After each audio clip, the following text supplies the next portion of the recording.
18 horas. Notícias de Manaus, Amazonas, Brasil e do mundo. Agora na Mix. Fala, galera, muito boa noite pra você, sintonizado em 100,7, seguindo a programação da Mix, agora com o programa 18 horas. Estamos juntos até às 7 da noite, comigo, Karime Leão e Kennedson Paz. Boa noite, Kennedson. Olá, muito boa noite pra você, Karime. Boa noite a todos que acompanham a nossa programação aqui na Rádio Mix Manaus. Começa agora às 18 horas. E para o nosso programa ficar ainda mais legal, só com a sua companhia, né, gente? Mande aquela mensagem de texto, uma foto, um vídeo sobre como é que tá a volta pra casa agora, para o nosso WhatsApp, que é o 994887592. E vale também a sua participação para você que nos acompanha ao vivo pela live do YouTube. Manda sua mensagem de texto. E não esquece de seguir a gente nas redes sociais. No @18horasnews. 18 horas. Trânsito. E a gente começa com a volta para casa. Vamos saber como é que está com o trânsito aqui na cidade de Manaus com Kennedson Paz. Kennedson, conta pra gente. Oi, Karime Leão. Voltando agora a falar de trânsito aqui pelas ruas da capital. A gente tem agora as imagens do Centro de Cooperação da cidade. Você que nos acompanha pela rádio, fica ligado aí porque agora vai ter essa atualização sobre o trânsito. Você que nos acompanha pelo YouTube vai poder visualizar as imagens do Centro de Cooperação da cidade, onde a gente tem as imagens, principalmente do trânsito um pouco mais carregado pela Avenida Constantino Neri. A gente já consegue ter uma grande quantidade de veículos ali naquela via, bem próximo à entrada do Amazonas Shopping. Então temos uma grande retenção de veículos pela Constantino Neri. Já na Avenida Djalma Batista, praticamente nesse mesmo nível da Avenida Constantino Neri, a gente tem um trânsito fluindo um pouco mais tranquilo, fluindo um pouco melhor naquela via, bem próximo à saída daquela região do conjunto Eldorado. A gente tem essas imagens. E agora, gente, o trânsito está um pouco mais intenso também pela Avenida Altaz Mirim, na zona leste de Manaus. E o começo da Djalma dá para ir tranquilo, mas lembrando que lá perto da entrada do Amazonas Shopping vai enfrentar trânsito. Daqui a pouco a gente traz ainda mais detalhes aqui no 18 horas. 18 horas. Vamos aos destaques de hoje. Denúncia na saúde. Segunda-feira é marcada por fila gigantesca no Hospital Francisca Mendes. Começam nesta terça-feira as inscrições para vagas em creches municipais em Manaus. Captura de Nicolás Maduro gera comemoração aqui em Manaus, com festa de venezuelanos lá na Praça São Sebastião. Supremo Tribunal Federal dá prazo para a Polícia Federal explicar as condições da cela do ex-presidente Jair Bolsonaro. 18 horas. Esses e outros assuntos, os destaques do dia a partir de agora para você sintonizado aqui em 100,7 no programa 18 horas de hoje, segunda-feira, dia 5 de janeiro de 2025.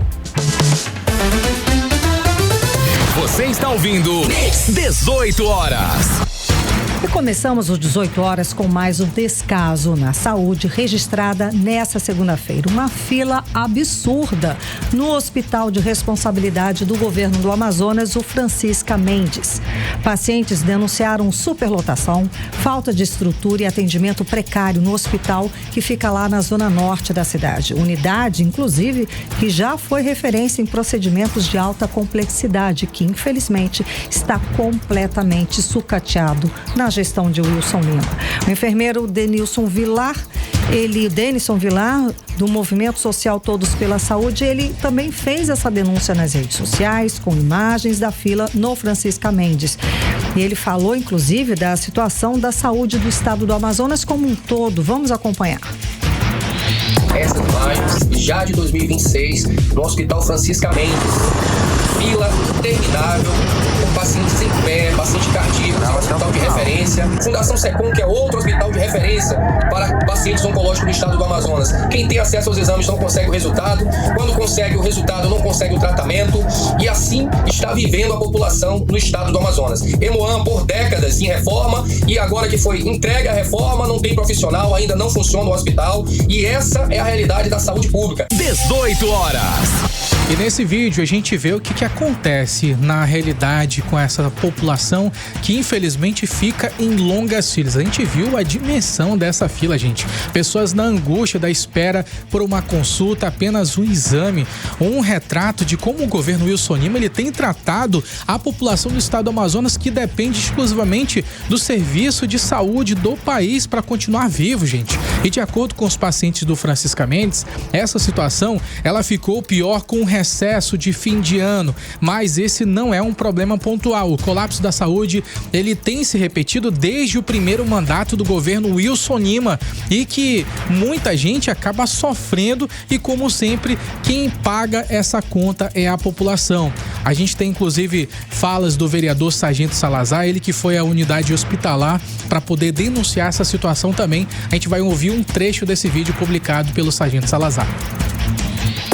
Olha a maldade que ele tá fazendo com a população. Você devia estar preso, governador. E não adianta os puxa-saco ficar falando que o vereador não pode fiscalizar o governo. Eu estou cobrando como cidadão. 18 horas. Nesse mesmo vídeo, uma mulher que estava aguardando na fila, ela denunciou também o descaso que estava acontecendo com o pai dela. Vamos ouvi-la. Isso está totalmente errado, governador. Tem que chegar uma autoridade para poder reivindicar o direito do povo. O meu pai trabalhou 34 anos pro estado do Amazonas. Olha o recebimento que ele está tendo agora. 18 horas.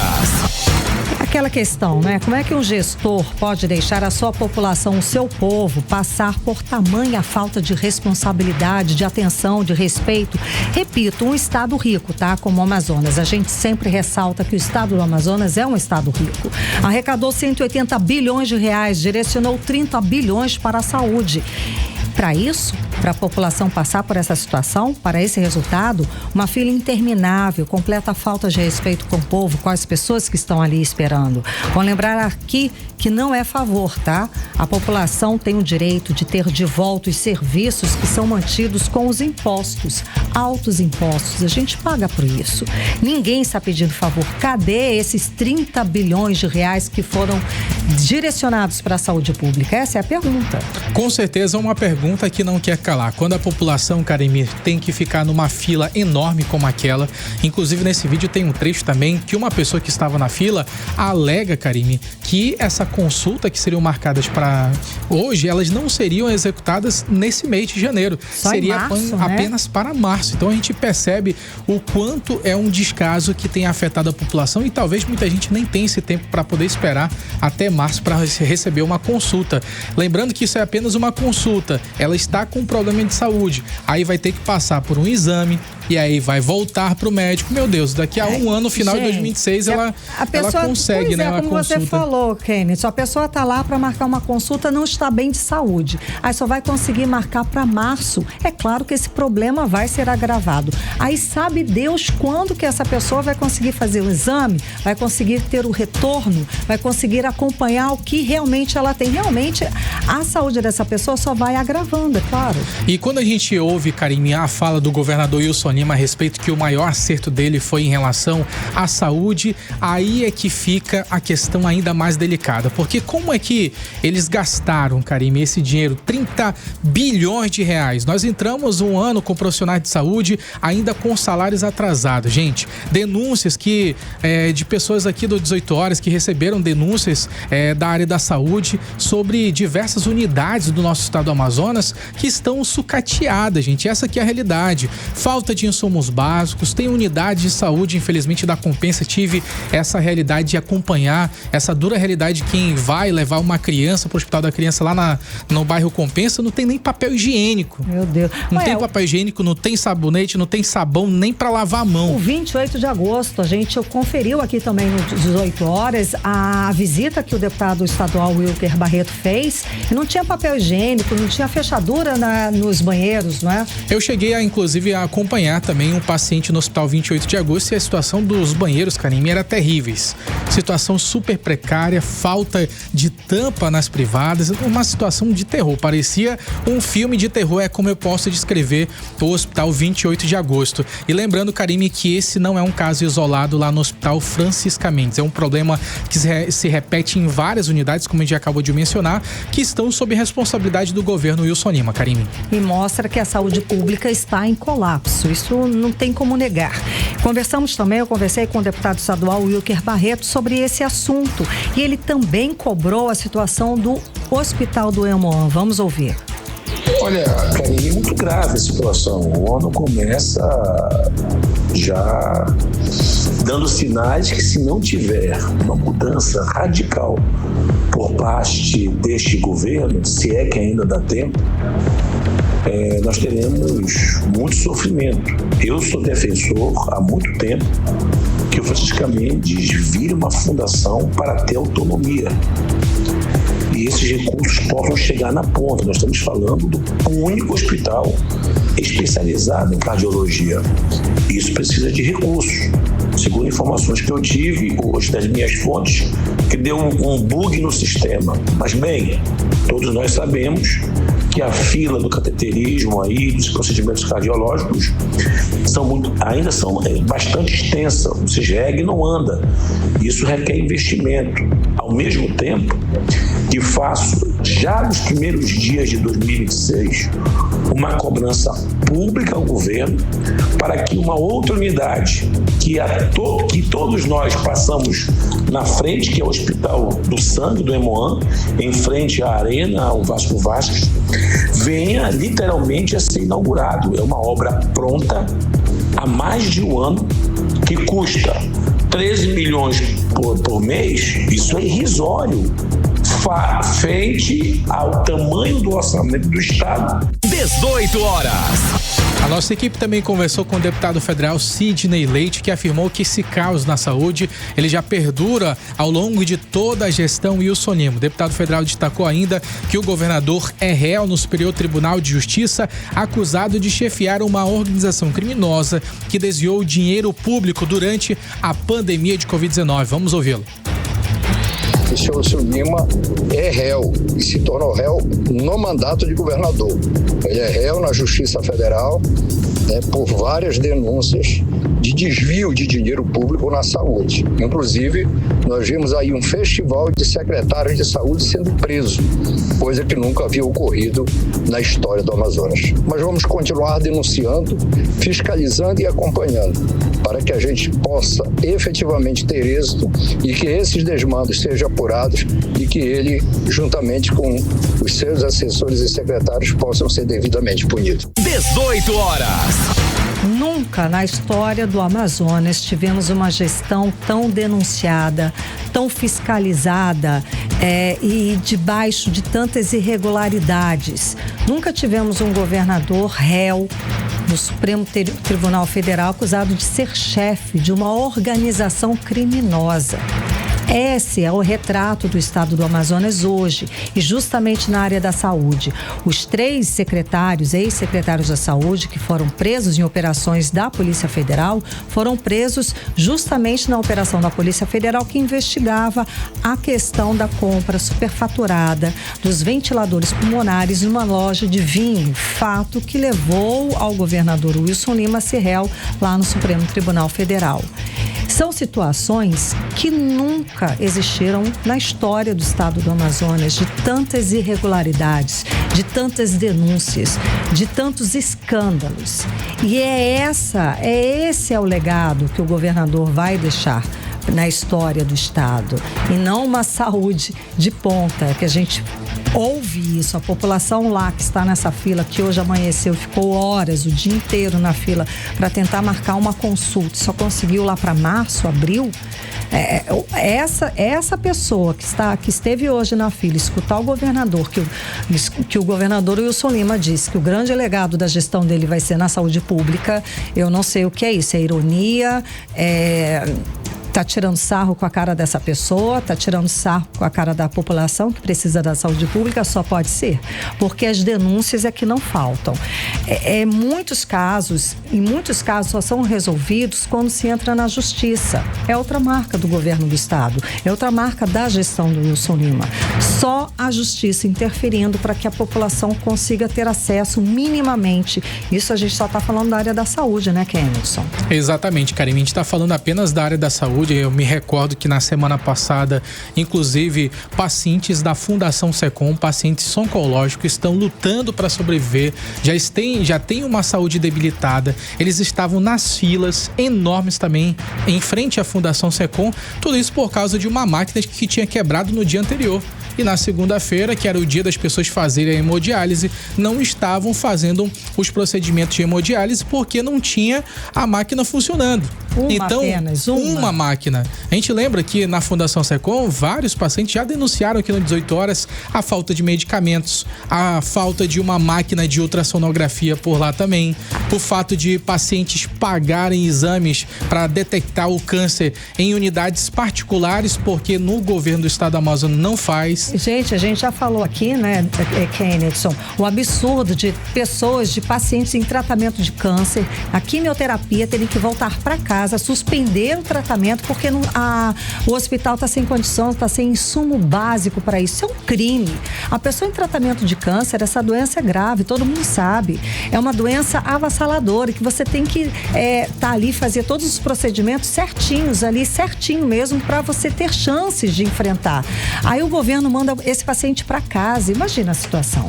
E agora, Karime, graças a Deus, hoje a gente tem as redes sociais e essas pessoas, elas têm manifestado o seu descontentamento com esse governo através das redes. É a única forma que eles têm de terem as suas vozes ouvidas e para que todo mundo saiba o que está acontecendo. Exato. E graças a Deus também a Rádio Mix Manaus dá essa liberdade para todos, para eles entregarem pra gente o que está acontecendo e a gente cobrar respostas por eles também, Karime.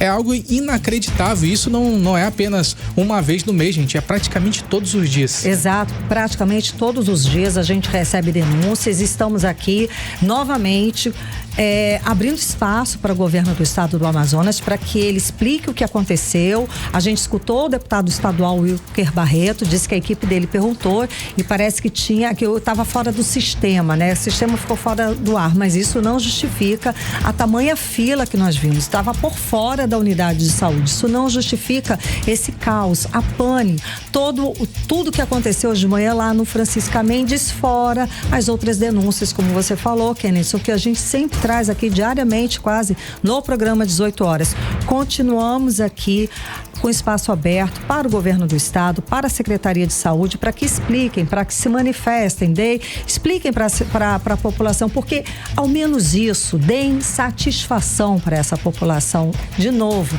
não é vocês não estão fazendo assim algo extraordinário, é dever de pelo menos dar satisfação para essa população do que aconteceu hoje no Francisca Mendes, do porquê que essa população ficou desse jeito, porquê que só estão conseguindo marcar para março uma consulta, né?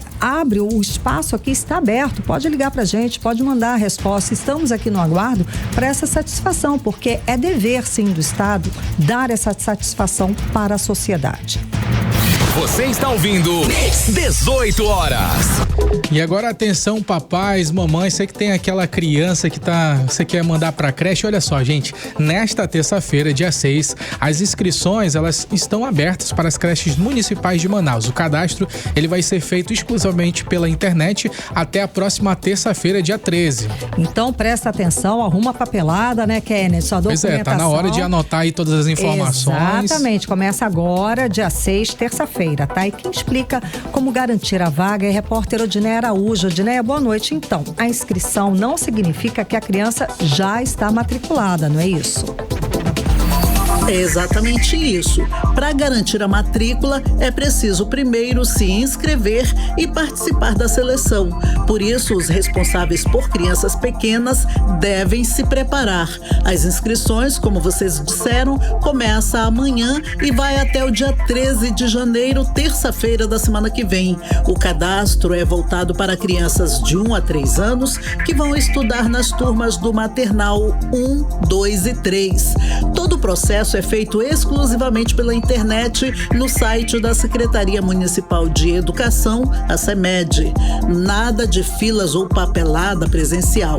Basta acessar o portal, preencher os dados e acompanhar as informações pelo próprio sistema. É o que explica o secretário da SEMED, Júnior Mar. A divulgação vai se dar no dia 20 de janeiro, divulgação do resultado dos contemplados. Aí vai ter criança contemplada diretamente e a criança no cadastro de reserva também. E do dia 21 ao dia 27 de janeiro, nós teremos a efetivação da matrícula na unidade da creche. Onde é que faz a inscrição, né? Então, de 6 a 13 é o período de inscrição. Você vai se inscrever no nosso site oficial. Basta colocar no Google inscrições creche CEMED Manaus 2026. Coloca palavras-chave assim, que já vai te direcionar para o nosso site oficial de inscrições e lá você vai ter todo o direcionamento, cada campo para você preencher com as informações da sua criança. Atualmente, Manaus conta com 29 creches espalhadas por todas as zonas da capital, o que amplia o acesso das famílias ao atendimento na educação infantil, de acordo com o secretário de Educação do município, Júnior Mar. Existem alguns critérios, né, para essa seleção e para contemplar as crianças, por exemplo, família no CAD único, com medida protetiva, criança com deficiência, mãe trabalhadora, mãe adolescente, e a partir desses critérios teremos a divulgação do resultado no dia 20. Mas atenção na hora de preencher o cadastro, viu? Um erro muito comum é colocar a data de nascimento do pai ou da mãe no lugar da data de nascimento da criança. E esse tipo de falha pode acabar eliminando a inscrição e fazendo a família perder a vaga. Após o período de inscrição, a lista das crianças selecionadas e também do cadastro reserva será divulgada no próprio site da CEMED. Quem ficar na lista de espera ainda pode ser chamado ao longo do ano letivo de 2026, conforme surgirem novas vagas. Volto com vocês. Você está ouvindo 18 horas. Agora, Karime, todo começo do ano é assim, a gente olha pra trás, relembra ali as promessas do ano passado, confere aquilo que saiu do papel e é aquilo que ficou só na intenção, só na vontade. E é claro que começa também as listas, Karime, da meta pra esse ano novo, né? A gente sempre faz umas listas, ou pelo menos na cabeça, né? Esse ano eu vou, eu gosto de anotar, ali pra saber se deu certo. Eu fico assim, não, eu vou ler tantos livros por mês, ou pelo menos por ano, vou fazer isso, vou ter uma vida mais saudável. Agora, o número 1 de todas as listas, gente, é sempre aquela: vou me exercitar, vou ficar fitness. Isso acho que é todo ano, todo mundo tem esse tópico. Nessa fase, a academia mesmo fica lotada. Pronto, todo começo do ano, antes do carnaval principalmente, né não? Sim, a galera fica cheia de vontade para poder entrar no shape. Foi isso que o repórter André Meirelles, ele foi atrás dessa resposta, Karime, para poder entender como é que funciona essa corrida por uma vida mais saudável, e agora é o estilo de vida, né? Vamos ouvir agora? Vamos conferir a matéria do André? As academias já sentem o movimento aumentar. A expectativa é de crescimento no número de matrículas com a chegada de novos alunos e o retorno de quem tinha deixado os treinos de lado ao longo do ano, como explica o gestor de academia Jefferson Castro. Nos primeiros dias de janeiro já temos uma procura muito grande, gente todo tempo mandando mensagem nas redes sociais, no WhatsApp, procurando saber dos planos e já vindo se matricular já para criar novos hábitos, né? Jefferson também explica que a procura é grande. Gente que quer eliminar os quilinhos a mais, retomar a rotina de treino e colocar em prática as promessas de ano novo. Boa parte da população começa o ano na promessa de fazer uma atividade física, melhorar seu condicionamento, por qualidade de vida, para fins estéticos. E esse número de pessoas é muito significativo, procura nas academias. Durante esse período, a gente recebe muitos clientes e esses clientes, muitos postergam seu plano ao longo do ano, outros acabam ali não mantendo o foco, né, nas atividades físicas, mas o que mais a gente indica é para as pessoas procurarem um lugar, né, uma academia com profissionais qualificados para elaborar seus treinos, fazer uma avaliação física. Para muita gente, a academia vai além da estética. É um espaço ligado à saúde, qualidade de vida, bem-estar e prevenção de doenças. O desafio agora é manter a disciplina, porque o mais difícil do que começar é não desistir nas primeiras semanas, né? Volto com vocês. Muito obrigada, André Meirelles. Agora, gente, a gente tem que atentar para antes ir ao médico, né? Vamos fazer assim um check-up, faz uns exames, vai a um médico mesmo, um clínico geral, e aí ele dá um ok, olha, pode fazer, tá liberado, não é? É sempre bom. Exatamente, às vezes as pessoas elas estão muito acima do peso e aí elas vão se exigir demais, né? Naquele compromisso de querer entrar no shape e acabam se exercitando demais, pesam a mão e aí podem acabar resultando em até tragédias. A gente viu isso acontecer lá no Mindu, onde atletas morreram de ataque cardíaco por lá. Então é sempre bom, né, fazer aquele check-up, saber como tá o coração, se dá pra praticar as atividades físicas. Exatamente. Né? Vai no médico primeiro e depois você vai lá com sinal verde pra academia. Agora 6h26 em Manaus. Você está ouvindo 18 horas. Política.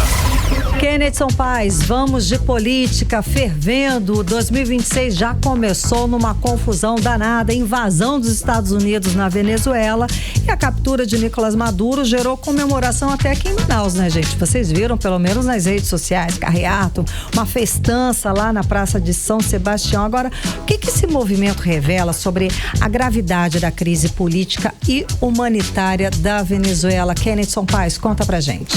Então, Karime, esse é um assunto muito delicado que movimentou o final de semana inteiro, onde nós vimos uma grande massa de venezuelanos comemorando. Eu acredito que eu não tenha visto nenhum venezuelano, pelo menos repercutindo nas redes sociais, criticando essa ação dos Estados Unidos. Aqui em Manaus, é claro que a gente tem uma comunidade venezuelana muito grande, né? Porque nós somos ali praticamente a segunda capital, né? Boa Vista primeiro, depois desce para Manaus e daqui os venezuelanos têm ido para outros estados do Brasil. E Manaus concentra uma quantidade de comunidades muito grandes. E de refugiados, né? Refugiados justamente da ditadura lá de Nicolás Maduro. Então exatamente. A gente recebeu esses refugiados. E essas pessoas, muitas delas relataram em várias mensagens, em vários portais de notícias a respeito sobre como era a vida por lá.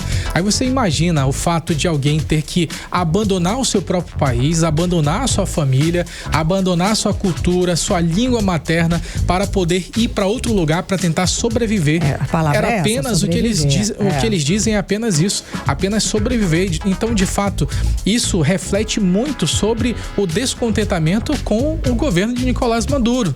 Essas pessoas, elas comemoraram o fato, não apenas, Karime, de o Trump ser o presidente, ser o comandante da Venezuela, mas o fato de eles terem a esperança de pelo menos regressar para casa. Eu acredito que muita gente tá com esse objetivo de voltar para casa. Eu ouvi, inclusive, o Elvis, Karime, ele que é venezuelano, o Elvis Comeiro, ele é videomaker, está aqui em Manaus há um certo tempo, desde que estourou aquela grande crise na Venezuela.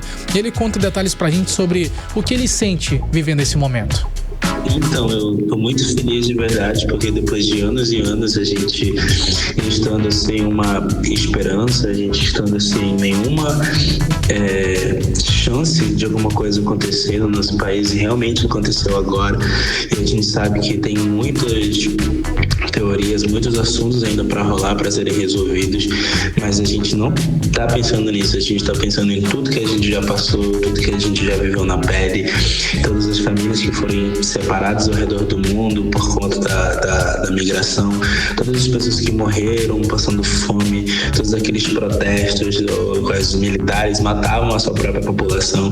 É nisso que a gente está pensando, no começo da libertação de um povo que foi roubado a sua dignidade há mais de 25 anos, que os próprios recursos não são usados há mais de 25 anos. Então eu como venezuelano, tô feliz porque nós vamos ter o nosso país de volta.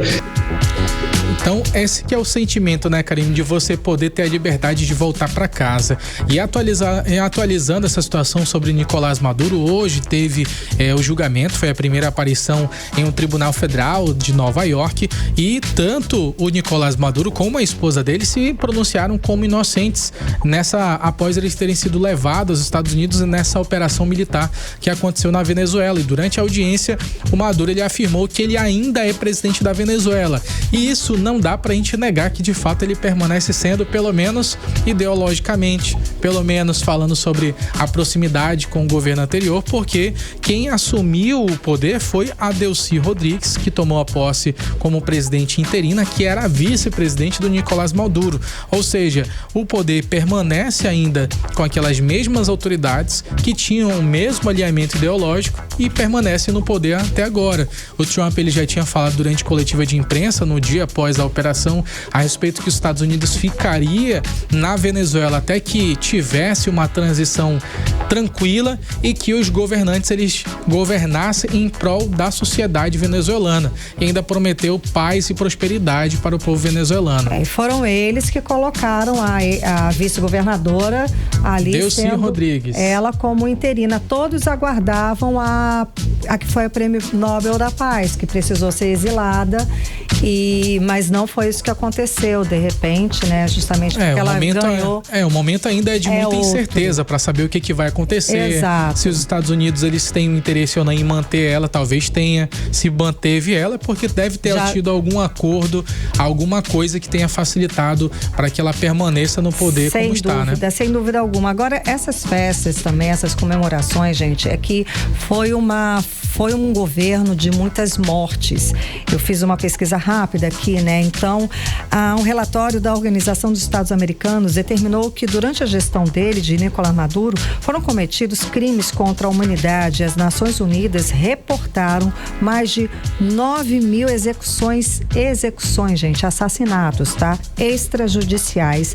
E mais de 4 milhões de venezuelanos foram forçados a deixar o país. Existem números assombrosos que a gente pode pesquisar e ver de execuções, de pessoas desaparecidas, de pessoas assassinadas, de pessoas presas durante confronto, enfim.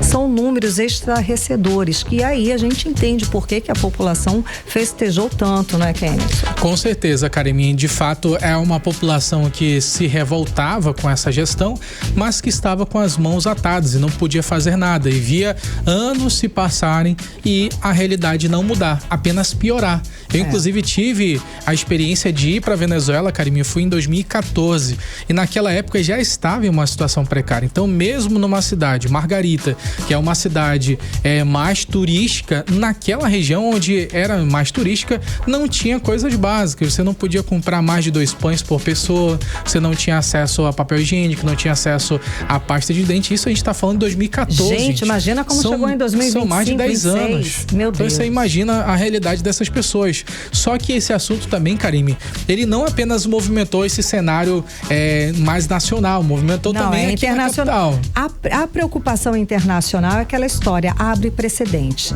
Então, se um governo acha que o outro está precisando de ajuda, ele vai lá, então vamos lá interferir, vamos sequestrar esse governador, esse presidente e vamos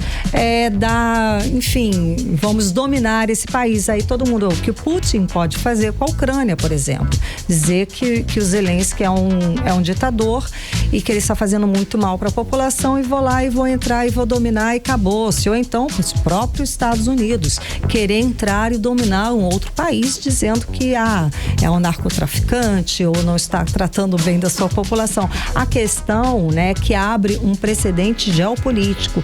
Então o mundo inteiro está muito preocupado. As Nações Unidas, inclusive, eles fizeram hoje uma reunião para debater exatamente esse assunto, né? Infelizmente, a ONU ela não tem se posicionado quando a gente está vivendo um governo ditador. Por exemplo, enquanto Venezuela, as pessoas tinham que revirar latas de lixo para poder sobreviver. Ninguém fez nada, né? Enquanto eles tinham que comer animais domésticos, como cachorros, gatos, para poder sobreviver, a ONU não se manifestou.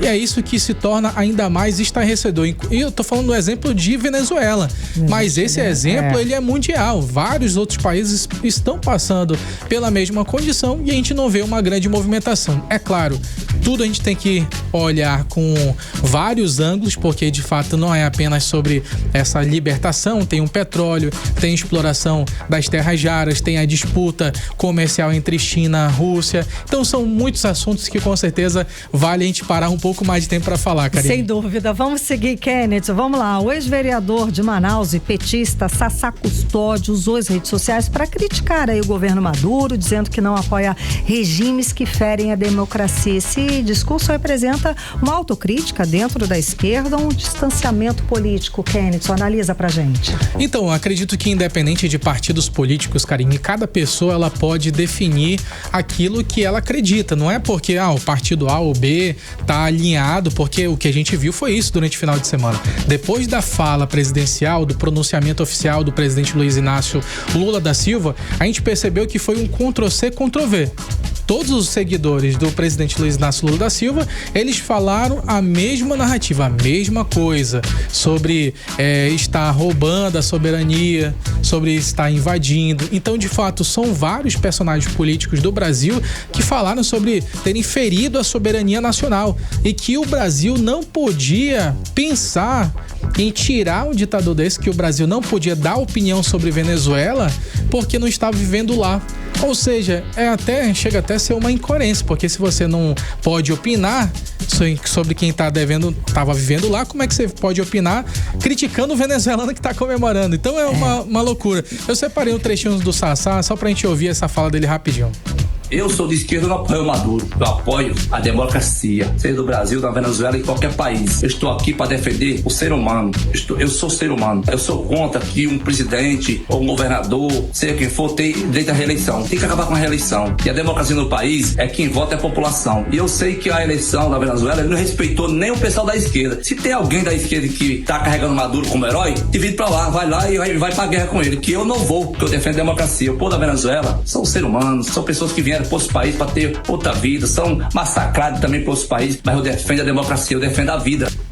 E é aí que a gente tem que continuar essa conversa, né, Karine? Eu imagino que é esse o assunto que é o principal. É a importância da vida, o quanto as pessoas estão sendo maltratadas por lá. Lembra da época do nazismo, quando tínhamos o nazismo e as pessoas, elas viam a forma como os judeus, como as pessoas eram maltratadas, o quanto tudo aconteceu. Eu não estou comparando as duas situações dizendo que é o mesmo peso, mas são personagens que oprimiam as pessoas. Então você imagina, né? A dimensão é muito maior, né? Na época também é um outro contexto histórico e social. Muitas pessoas não sabiam exatamente, não tinham conhecimento dos campos de concentração, não sabiam exatamente o que estava acontecendo. Mas há o posicionamento. Depois, já no fim, já quase no fim da Segunda Guerra, realmente as informações eram mais disseminadas, então mais pessoas tinham acesso ao realmente o que estava acontecendo e muitas tomaram posição mesmo. Mas com relação a essa situação aqui da Venezuela, gente, com essa tensão e as incertezas da Venezuela, o chefe do Comando Militar aqui da Amazônia, o general Viana Filho, visitou hoje, segunda-feira, a cidade de Pacaraima, em Roraima, que faz fronteira com a Venezuela, que sofreu as ações dos Estados Unidos. O Exército informou que redobrou a atenção e que estrutura mantida na região está adequada à crise. Foi isso que o Exército Brasileiro falou. Baseado em Manaus, Viana Filho inspecionou as tropas, acompanhado pelo general Angrizani, chefe da Brigada de Infantaria de Selva. Quer ouvir uma curiosidade sobre isso, Karime? Só pra gente finalizar rapidinho.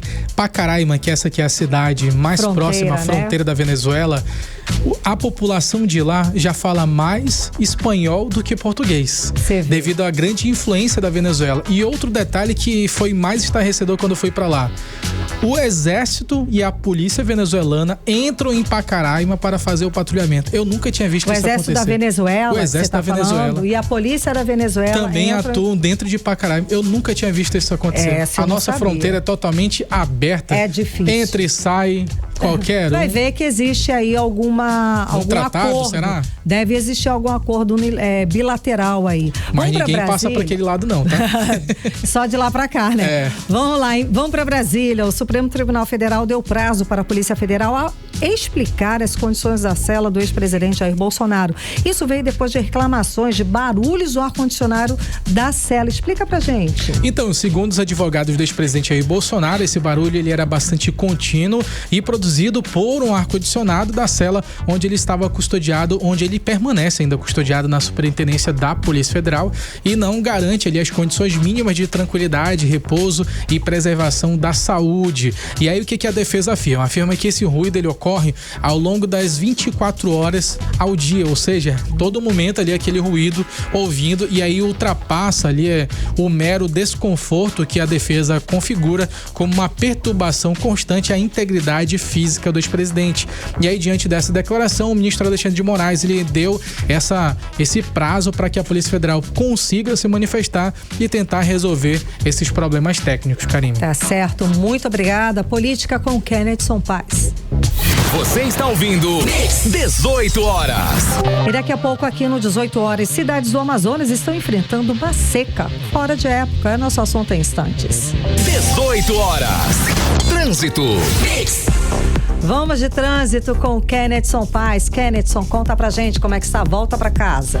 Karine, tô acompanhando aqui imagens agora ao vivo do Centro de Cooperação da cidade, onde a gente consegue ter pelo menos 4 pontos específicos daqui da nossa capital. A Avenida Djalma Batista, ali no comecinho do bairro Nossa Senhora das Graças. O trânsito está fluindo normalmente pela via, então atenção você, motorista por aplicativos, pode seguir pela Avenida Djalma Batista. E quando chega bem próximo à saída do Conjunto Eldorado, ali perto do Amazonas Shopping, o trânsito ainda está fluindo por lá, viu, gente? Dá para seguir naquela via, tanto no sentido centro como no sentido bairro, o trânsito está fluindo normalmente por ali. A Avenida Constantino Neri, que ainda há pouco estava um pouco mais carregada, agora já está fluindo com bastante naturalidade ali por aquela via. Tem uma leve retenção só por causa de um semáforo que tem na entrada do Amazonas Shopping. O trânsito ele começa a ficar um pouco mais restrito, um pouco mais ali congestionado na Avenida Altaz Mirim, bem na frente de um shopping center. Isso é por conta de vários veículos que param ali para estacionar e aí acabam gerando, diminuindo a quantidade de faixas, e aí tem aquela retenção também justamente por conta de um semáforo. Mas ao que dá para ver aqui pelas imagens,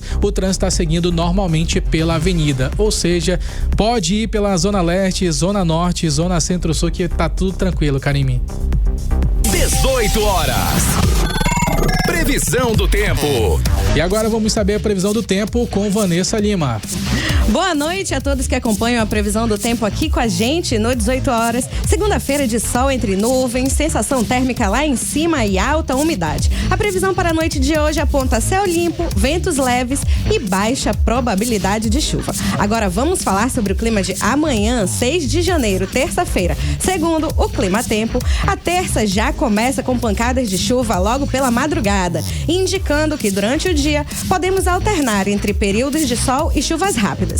E a chance de chuva mais forte aumenta no período da tarde. E à noite, o céu continua parcialmente nublado e temos chance de chuva mais leve para a noite da nossa terça-feira. A temperatura na terça varia entre mínima de 24 e máxima de 28 graus e a umidade relativa do ar fica em torno de 76 a 96%. Vanessa, segue aqui com a gente, porque é o seguinte, as cidades aqui do estado do Amazonas estão enfrentando uma seca muito fora de época, né? Porque a gente está num período de cheia. Conta pra gente. Karine, as cidades daqui estão enfrentando uma seca totalmente fora de época. E isso é bem estranho, né? Porque esse período do ano deveria ser de cheia. Nós estamos em pleno inverno amazônico. Mas o que está acontecendo é justamente o contrário. Lá no Alto Solimões, por exemplo, a situação já está bem complicada. Em Tabatinga, os navios não conseguem nem chegar perto do porto. A água baixou tanto que as embarcações precisam parar longe e o pessoal tem que atravessar uma ponte que normalmente já estaria debaixo d'água. Em Coari, a área portuária também secou, deixando o acesso super difícil. E agora, por que isso está acontecendo, né? Bom, os especialistas, eles explicam que as temperaturas estão acima da média e a umidade está muito baixa, o que atrapalha a formação das chuvas nas cabeceiras dos rios. O resultado é o Solimões, que continua baixando, e até o Rio Negro, que costuma subir cerca de 10 centímetros centímetros por dia nessa época está subindo só 1 centímetro. A boa notícia é que a previsão indica que as chuvas devem chegar nos próximos dias, o que pode ajudar a melhorar esse cenário. Karime Kennedy e ouvintes. Muito obrigada pelas informações, Vanessa Lima. Você está ouvindo 18 horas. Gente, o bairro Lírio do Vale, lá na Zona Oeste de Manaus, ganhou hoje uma nova unidade de saúde da família de Porte 4. A nova unidade vai funcionar de segunda a sexta-feira, das 7 da manhã até as 7 da noite. Promete fazer mais de 19 mil atendimentos por mês. E quem explica pra gente é o repórter André Meirelles. Boa noite, André. A unidade de saúde da família Adalgisa Barbosa de Lima, aqui na Avenida Laguna, no bairro Lírio do Vale, na Zona Oeste de Manaus, é essa estrutura com aproximadamente 1.200 metros quadrados, que vai funcionar diariamente, de segunda a sexta-feira, a partir de 7 da manhã, e vai com atendimento estendido até às 7 da noite. E o atendimento é de mais de 19 mil por mês. O prefeito de Manaus, Davi Almeida, falou com a nossa equipe. Agora, prefeito, o que essa unidade tem a oferecer para a população aqui do local? Olha, nós estamos mudando a realidade da saúde básica de Manaus. Com essa unidade, são 111 unidades construídas, reformadas e ampliadas, entregues à população. Olha, como essa unidade aqui no Lírio do Vale, nós trabalhamos em 111. A gente chegou em unidades que é uma situação muito difícil. Zona rural, então, era assim, local insalubre, né? Então nós identificamos esses locais, fizemos o trabalho de reforma, ampliação e construção, e hoje a saúde básica de Manaus, as nossas estruturas estão bem diferenciadas. É verdade que já fizemos muito, mas ainda falta fazer mais e nós vamos continuar fazendo. Segundo o prefeito, mais novidades vêm por aí com a construção do Hospital Dia. Na questão da atenção primária, nós vamos avançar agora para média e alta complexidade. Até o final do mês de fevereiro, nós queremos estar dando a ordem de serviço para a construção do primeiro Hospital Municipal Dia da Prefeitura de Manaus. Lembrando que a atenção média e alta complexidade não é responsabilidade da Prefeitura. A responsabilidade é a atenção primária. E na atenção primária, nós somos referência para o Brasil e nós queremos, portanto, dessa forma também avançar para média e alta complexidade. Como você está vendo, essa unidade está sendo entregue aqui no bairro do Lírio do Vale e assim nós vamos fazer também entregas no bairro Santo Agostinho,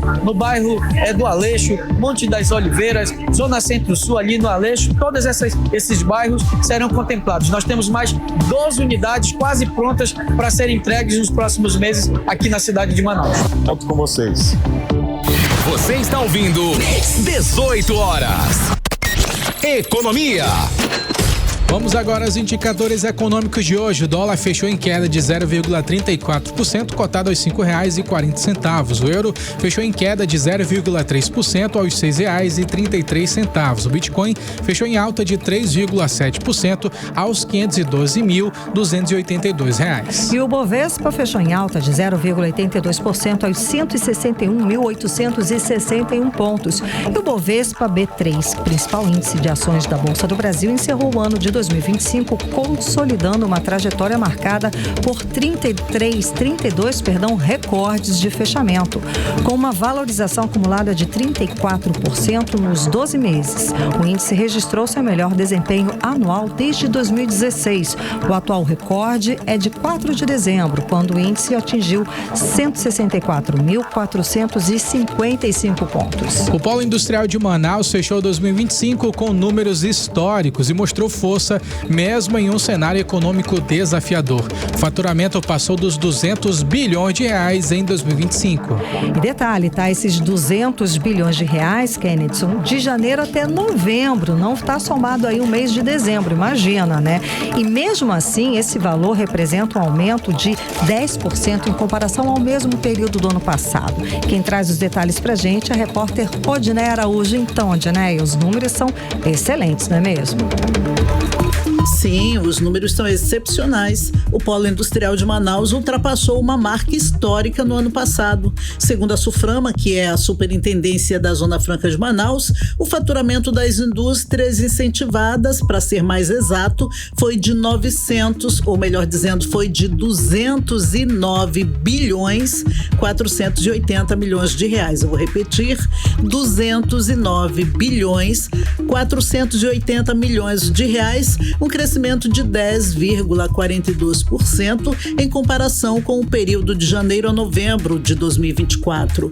Em dólares, o faturamento chega a quase 38 bilhões, mostrando que a Zona Franca segue forte e competitiva no mercado internacional, né?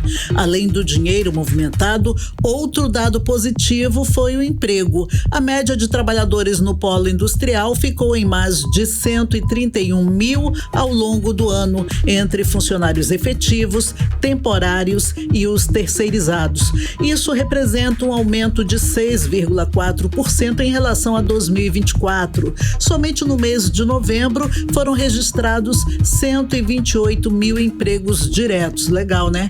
Na produção, quase 2 milhões de motocicletas saíram das fábricas de Manaus até novembro. Também houve aumento na fabricação de relógios, ar-condicionados split e monitores de computador. Para o superintendente da SUFRAMA, Bosco Saraiva, os números mostram que a Zona Franca segue sendo um modelo seguro e estável para quem investe aqui na Amazônia, gerando emprego, renda e desenvolvimento para a região. O faturamento do polo industrial de Manaus alcançou a marca de 209,5 bilhões de reais, superando os 205 bilhões de 2024. Alcançamos, portanto, um crescimento acima de 10% com relação ao mesmo período do ano passado. E os empregos seguiram na casa dos 132 mil trabalhadores no chão de fábrica. Fecharemos o ano com certeza com faturamento acima de 220 bilhões de reais, quebrando um novo recorde. É a Zona Franca de Manaus, seguindo sempre para frente e para cima. Salve, salve 2026. Bom, os setores que mais ajudaram a puxar esse crescimento foram os de bens de informática, o segmento de duas rodas, eletroeletrônico também, além dos setores químico, mecânico, termoplástico e metalúrgico. Mas quem mais cresceu proporcionalmente foram os segmentos de vestuário e calçados, com alta de mais de 45%, seguido pelo setor relojoeiro e, novamente, o de duas rodas. Volto com vocês. Muito obrigado, Edna Araújo. E olha só, gente, vem mais investimentos para a Zona Franca de Manaus. A empresa chinesa Caifa, fornecedora de medidores inteligentes, vai investir cerca de 200 milhões de reais na implantação de uma fábrica aqui no polo industrial. O projeto ele deve gerar aproximadamente 300 empregos diretos e indiretos. As informações foram divulgadas pelo jornal O Estado de São Paulo. Então, Kenneth, a companhia fornecerá hidrômetros inteligentes para a concessionária de água e esgoto que atende a centenas de cidades paulistas. A empresa também projeta atender outros países da América Latina, ampliando seus negócios e fortalecendo a sua posição global no segmento. O investimento ocorre após a concessionária anunciar a parceria de 3,8 bilhões de reais com a Vivo para a implementação de 4,4 milhões de equipamentos de medição inteligente de água nas cidades de São Paulo e também São José dos Campos. De acordo com a Vivo, será responsável pela conectividade e operação do sistema. E com os hidrômetros inteligentes, a concessionária vai poder acompanhar diariamente o consumo, emitir alertas sobre vazamentos internos, detectar tentativas de fraudes e realizar a leitura remota sem que funcionários precisem ir ao local. Você está ouvindo 18 horas.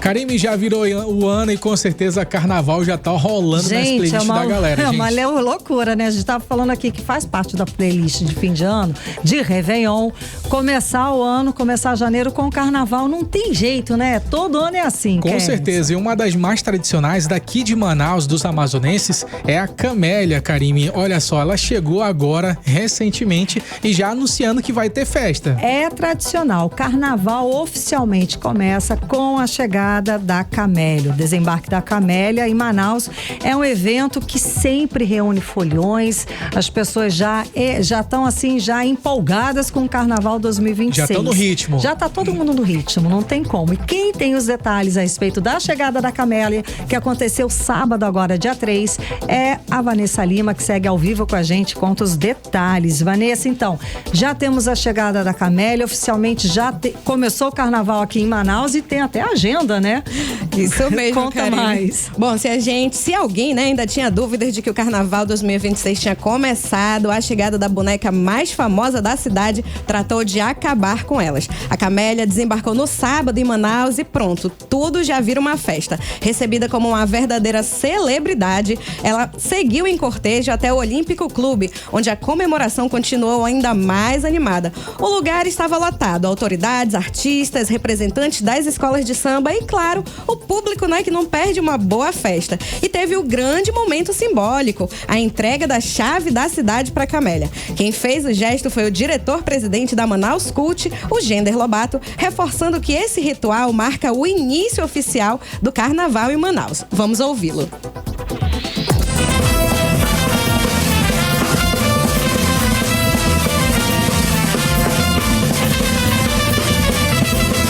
O ano começando e eu tive hoje a missão de fazer a entrega da chave de Manaus e a abertura oficial do Carnaval de Manaus 2026. Então hoje é um momento de muita alegria. Desejo sorte a todo mundo dessa festa popular que faz parte da cultura brasileira, uma festa grandiosa que move paixão, que move emoção, que move muitos sentimentos, mas principalmente que move muitos empregos, porque o Carnaval ele gera muitos empregos na cidade de Manaus. 18 horas. Bom, e a festa não parou por aí, hein? O palco recebeu apresentações do grupo Coro Velho, da poderosa Escola de Samba da Aparecida e da banda de metais Demônios da Tasmanha. E logo depois desse pontapé inicial, a capital já se prepara para um dos eventos mais aguardados do pré-carnaval. A banda do DJ Evandro Júnior, que volta com força total no dia 17 de janeiro na Arena da Amazônia. E o melhor, a entrada é gratuita. E a programação de janeiro não para por aí, hein, gente? Vem também a tradicional feijoada Cordão do Bola Preta, que acontece no dia 31 de janeiro, a partir do meio-dia, no Centro de Convenções Vasco Vasques. A feijoada reúne gastronomia e o público vai poder curtir shows das bandas do Bola Preta, a bateria Show da Aparecida, pagode e até a presença do cantor Salgadinho. Então, com essa abertura oficial, a Prefeitura de Manaus reforça o compromisso com a cultura, a economia criativa e todas as manifestações populares que fazem parte da identidade da nossa cidade. E agora é oficial. O calendário de eventos carnavalescos está aberto. Karime, queridos muito ouvintes. Bom. Confete serpentina no ar. Obrigada, Vanessa Lima. 18 horas. Esporte. E agora a gente vai dar um giro esportivo aqui no 18 horas, gente, começando falando dele, Vinícius Júnior. Rapaz, olha só, parece que a situação não tá bacana não com a torcida do Real Madrid e o assunto Vinícius Júnior voltou a viralizar lá nessa temporada agora com o Real Madrid. O atacante ele foi vaiado logo após ele ter sido substituído no segundo jogo consecutivo, mostrando um momento conturbado mesmo com um bom desempenho coletivo de equipe, Karine. Não vem bem desde o ano passado, né? A galera, né? Os torcedores com o Vini Júnior. E dentro de campo, o Real Madrid goleou o Real Betis por 5-1 pela 18ª rodada do Campeonato Espanhol, num começo positivo de 2026. Após a partida, o técnico Alonso defendeu publicamente o Vinícius Júnior e pediu união ao ser questionado sobre as vaias. Agora de volta ao futebol brasileiro, gente. O Corinthians chegou a um acordo para a rescisão do contrato do lateral direito Fagner. O jogador, que retornou de empréstimo ao Cruzeiro, tinha contrato com o Timão até o final de 2026, mas deve seguir em definitivo para o clube mineiro. Gente, os valores da negociação eles não foram divulgados. Devem ser altos, hein? Muito altos. E uma transferência que também movimenta o mercado é de Gabigol. O atacante trocou o Cruzeiro pelo Santos, de olho na seleção brasileira. A expectativa de disputar a Copa do Mundo pesou na decisão. Gabigol acredita que pode ser convocado por Carlos Ancelotti nessa reta final de ciclo. E aí vai ser ele e o Neymar, né? Vão estar ali juntos, um lançando pro outro, fazendo um melhor do outro. Vamos ver, né? Se vai dar certo. Vamos torcer. E ele já pegou, inclusive, Karine, um apavoro, viu? Da galera da torcida organizado do Santos, do Peixe, já foi lá, olha, tem que jogar, meu irmão, vai ter que jogar. Agora mudando de assunto, gente, no Cruzeiro ele teria ali menos minutagem, Karime, além de viver um momento de baixa nesse final do ano de 2025 e enfrentar a concorrência desleal ali com Caio Jorge, que se firmou como titular, Karime. Bom, e para fechar, o Fluminense segue de olho na situação do atacante Hulk do Atlético Mineiro. O jogador autorizou seu staff a buscar um acordo, mas o Atlético já sinalizou que não tem interesse em liberar o ídolo para outro clube brasileiro. E a negociação depende de pelo menos 2 pontos, Karime: convencer a diretoria do Galo e também de negociar, resolver as questões financeiras envolvendo esse atleta. Dá tempo de alguma coisa ainda, Karime? Já, fale. Então, a gente vai falar, inclusive, sobre esse jogo que tá muito... esse momento de esporte, ele é muito interessante, Karime, porque tá rolando tudo no mundo da bola. Então, esses grandes jogadores, eles querem pro clube que possa destacar e ir pra seleção brasileira, Sem né? dúvida, essa é a jogada do momento. Com certeza todo mundo tá de olho nesses jogadores, inclusive até o próprio jogador também que foi agora pro Lyon, ele tá nessa disputa de também entrar. Quem? Então, daqui a pouco eu te falo. Daqui a pouco eu esqueci. Não, já são 7 da noite. Eu esqueci, daqui a pouco eu te falo. Meu Deus. Vamos pro editorial e a gente pesquisa daqui a pouquinho dessa resposta. Editorial 18 horas. Nos últimos dias, a invasão dos Estados Unidos à Venezuela teve as mais variadas análises. Mas parece que pelo menos uma é quase unânime. É preciso investir na proteção das riquezas brasileiras e, em especial, as riquezas da Amazônia. E a melhor forma é a exploração sustentável, que realmente gere oportunidades econômicas para a sua população. Discutir a melhor forma de como fazer isso acontecer é urgente e deve envolver a sociedade de uma forma que todos se sintam representados, ou seja, de forma democrática. Com o combate à pobreza, não haverá desculpas nem argumentos moralmente aceitáveis contra o Brasil. E só o aprofundamento da democracia em tudo que isso representa de oportunidades econômicas para o povo pode criar uma barreira real contra as ameaças. 18 horas. 7:01, 18 horas de hoje fica por aqui. Muito obrigada pela sua companhia, pela sua audiência. Um beijo, até amanhã. Boa noite, Kenneth Paz. Boa noite, Karime. Boa noite a todos que acompanharam o 18 horas. Não esqueça de seguir a gente nas redes sociais no @18 horas news. Até amanhã. Você ouviu 18 horas. As notícias do Brasil e do mundo. De volta amanhã.